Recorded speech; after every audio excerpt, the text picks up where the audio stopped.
आनंदाची जी व्याख्या आहे ती तुम्ही वस्तूंशी जर बांधून घेतलेली असेल, संपलात म्हणून समजायचं. अशा वेळेला तुम्हाला तुमची जी लँग्वेज आहे स्वतःशी बोलण्याची, ती दुसरी लँग्वेज शिकण्याची वेळ येते. त्याला शेप शिफ्टर्स असं म्हणतात. मग ह्या कुठल्या 5 इमोशनल लँग्वेजेस जे आहेत की ज्या माणसं स्वतःशी बोलतात, तर पहिली कुठली आहे लँग्वेज, ज्याला म्हणतात एनर्जेटिक लँग्वेज.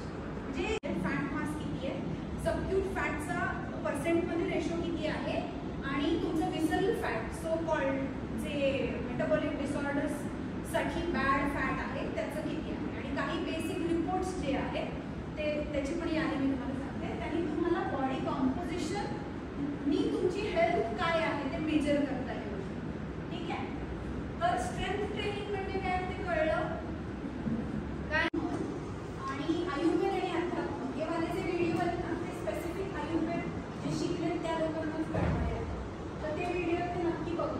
थोडक्यात या 4-5 गोष्टींविषयी सांगायचं म्हणजे तुम्हाला झोपेतून तुम्हाला कॉर्टिसॉल आहे, न्यू स्ट्रेस जो आहे तो तुम्हाला देणारा ते हॉर्मोन आहे.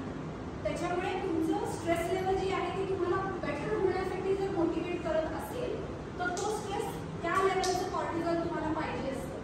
पण ते त्याच्या पुढे एक्सिड व्हायला लागलं ना की मग मेटाबॉलिक डिसऑर्डर्स, इन्सोमनिया आणि हेल्थ सगळं जे आहे सॉफ्टवेअर खराब झाल्यासारखी अवस्था होती.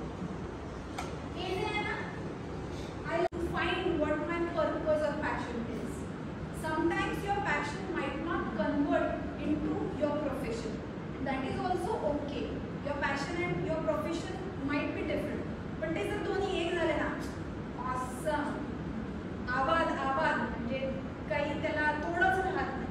फक्त तुम्हाला लीड करणारी जी गोष्ट आहे की सकाळी उठलं की खूप एन्थुझियास्टिक वाटलं पाहिजे, लुक फॉरवर्ड टू केलं पाहिजे दिवसाला, ती सापडते कधी शोधल्यावर. असं आहे आहार,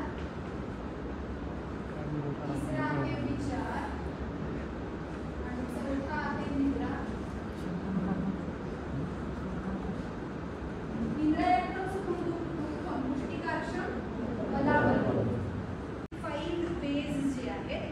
त्याच्यामध्ये फिजिकली ज्या गोष्टी केल्या जातात